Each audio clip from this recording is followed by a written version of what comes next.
প্রথমে চুলাটা ধরিয়ে নিচ্ছি, তারপর আপনাদের সাথে কথা বলছি। চুলায় আগুন দিয়ে দিলাম। এখন রান্নাটা শুরু করব। হাঁড়িতে তেল দিচ্ছি। বাহিরে আজান হচ্ছে, ভোর হয়ে গেছে। সবাইকে শুভ সকাল। ঝটপট করব, বেশি সময় নেব না। প্রথমে তেলের মধ্যে পেঁয়াজটা দিয়ে দিলাম,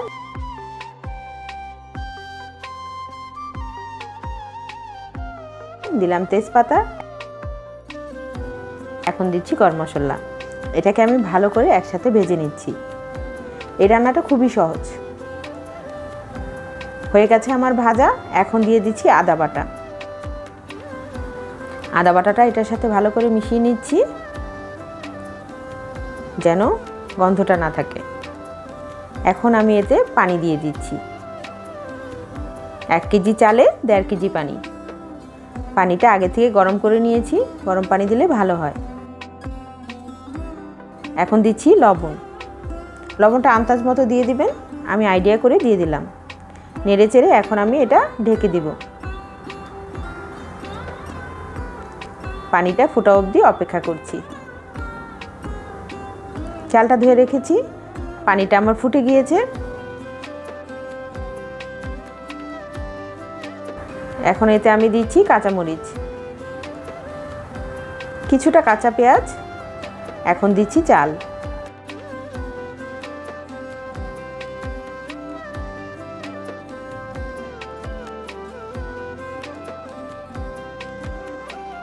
বিসমিল্লাহ বলে হাঁড়িতে চাল দিলে বরকত বাড়ে, তো আমি বিসমিল্লাহ বলে চালটা দিয়ে দিলাম। এখন এটাকে ভালো করে নেড়ে টেড়ে ঢেকে দেব।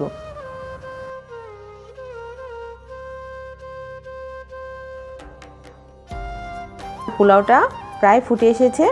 এখন আমি একটু দুধ অ্যাড করছি। এটা হলো গুঁড়ো দুধ, গরম পানি দিয়ে গুলিয়ে নিয়েছি। এতে কি হবে, পোলাওটা যখন ঠান্ডা হবে তখনও এটা নরমই থাকবে। লবণটা দেখে নিচ্ছি।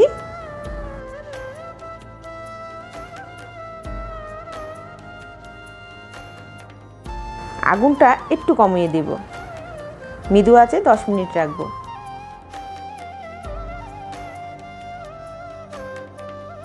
পোলাওটা প্রায় হয়ে গেছে, সুন্দর একটা গন্ধ বের হয়েছে। এখন এটাকে আমি নেড়ে চেড়ে 10 মিনিটের জন্য ভাপে দিয়ে দেব। এখন এটাকে আমি 10 মিনিটের জন্য এইভাবে রেখে দিচ্ছি।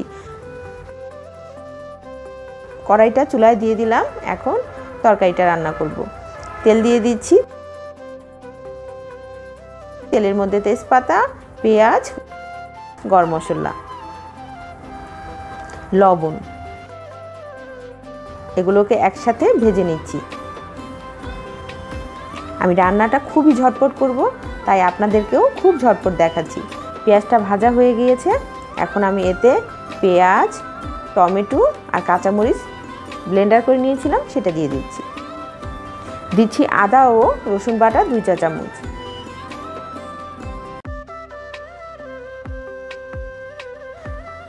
গরম মশলা বাটা 1 চা চামচ, জিরে বাটা 1 চা চামচ। মশলাটা আপনি যত ভালো করে ভাজবেন তত তরকারির স্বাদটা বেড়ে যাবে।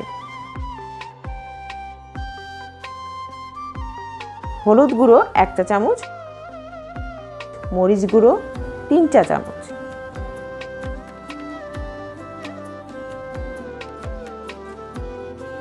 দিচ্ছি ধনিয়া গুঁড়া 2 চা চামচ, গোলমরিচের গুঁড়া পরিমাণ মতো সামান্য, যার যেমন ঝাল ভালো লাগে, লবণ 2 চা চামচ।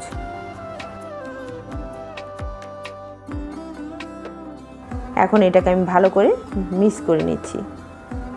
মশলাটার এত সুন্দর একটা গন্ধ বের হয়েছে, আর বাহিরে আজানের ধ্বনি চলছে। সময়টা অপূর্ব সুন্দর। আশা করি আমার রান্নাটাও ভালো হবে। আর কেমন হবে আপনারা তো সাথেই আছেন, অবশ্যই কমেন্ট করে জানাবেন যে আমার রান্নাতে কোনো ভুল আছে কিনা। বললে আমি খুশি হব, সেটা আমি শুধরে নেব। আমার মশলাটা ভালো করে কষে গিয়েছে। এতে এখন আমি মাংসটা দিয়ে দিব। আমি বলিনি তো, আমি খাসির মাংস রান্না করছি, তো মাংসটা দিয়ে দিচ্ছি।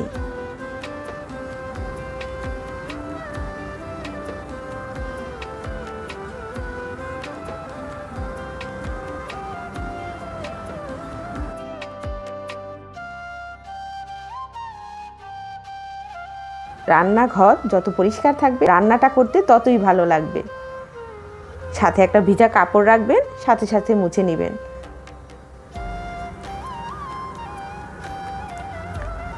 মশলাটা আমি মাংসের সাথে ভালো করে মিলিয়ে নিচ্ছি।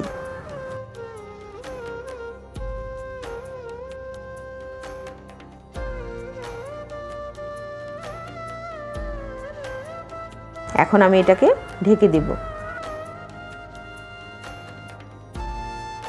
জালটা বাড়িয়ে দিয়েছি, মাংসটা কষতে থাক, আমি আসছি। আমার মাংসটা কষে গিয়েছে, এখন আমি এতে আলু দিয়ে দিচ্ছি। নতুন লাল আলু উঠেছে বাজারে, সেটাই দিচ্ছি। লাল আলু দিয়ে মাংস রান্না করলে মাংস খেতে অনেক ভালো লাগে। আর পোলাওর সাথে মাংস আলুর ঝোল দারুণ মজার। মাংসটা কিন্তু আমি একটু ঝোল ঝোল রান্না করব, কারণ মাংসতে আলু দিলে একটু ঝোল ঝোল না থাকলে ভালো লাগে না।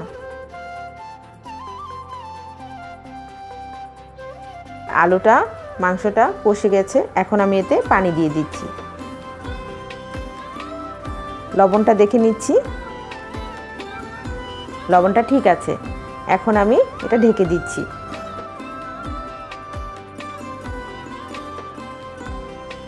মাংসটা বলক উঠে গেছে, প্রায় সিদ্ধ হয়ে গেছে।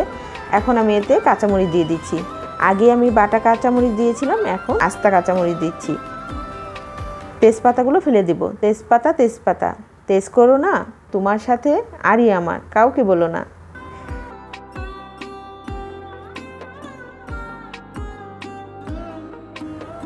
আমার রান্নাটা হয়ে গেছে, চলুন দেখা যাক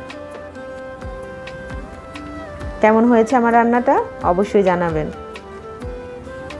আলুটা অনেক সুন্দর সিদ্ধ হয়ে গেছে, দেখাচ্ছি। এই দেখেন কত সুন্দর সিদ্ধ হয়ে গেছে। এখন আমি মাংসটা একটু ঢেকে রাখি, চুলাটা বন্ধ করে দিই। শর্টকাট সালাদ করে দেখাচ্ছি। প্রথমে লবণ নিচ্ছি, এখানে আছে শসা, টমেটো, কাঁচামরিচ, পেঁয়াজ, ধনিয়া পাতা। এই সালাদটা খুবই মজার। লবণ দিয়ে মেখে নিলাম। এখন এতে আমি খাঁটি সরিষার তেল দিচ্ছি। ভাববেন না এটা খেতে কেমন হবে, আপনি একবার হলেও ট্রাই করে দেখবেন। এটা খেতে অনেক মজা, হোক পোলাও বা তেহারি। দিব লেবুর রস।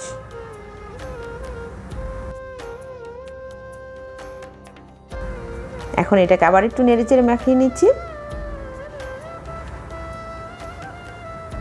আমার সালাদ মাখানো শেষ হয়ে গেল। আমার দারুণ মজার সালাদ, এটা খেয়ে দেখবেন, দারুণ মজার। চলুন এবার দেখা যাক আমার পোলাওটা হয়েছে কিনা। আমার পোলাওটা হয়ে গেছে। এখন একটু নেড়ে ঝরঝরা করে নিচ্ছি। এমনিতেই ঝরঝরা হয়েছে।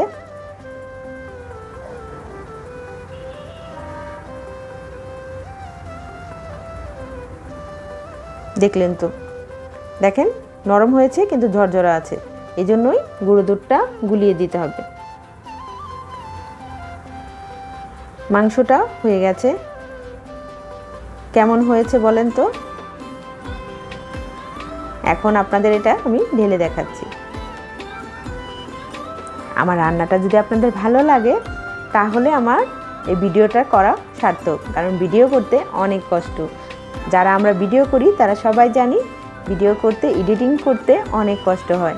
দয়া করে লাইক এবং কমেন্ট এবং শেয়ার করবেন। আল্লাহ হাফেজ।